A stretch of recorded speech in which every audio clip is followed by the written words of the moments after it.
Küçədə naməhrəmə baxan müminin nə haqqı var Həzrət Əldən şəfaət diliyə? Küçədə naməhrəmə baxan xanımın nə haqqı var Həzrət Zəhradan şəfaət istəyə?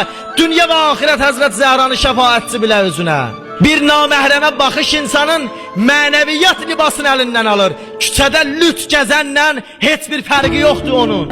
Baxışlar düz olsa, qiymətlər düz verilsə, biz Quran məktəbi ilə yaşayıb, Quran nəzəriyyəsi ilə baxa bilsək. Çünki bugün cəmiyyətin arasında o nəzəriyyə çox az qalıb. Hamı dostluğun və düşmənçiliyin özünün mənfəəti yolunda qərar verib. Özünə xeyir çatacaq yolda qərar verib.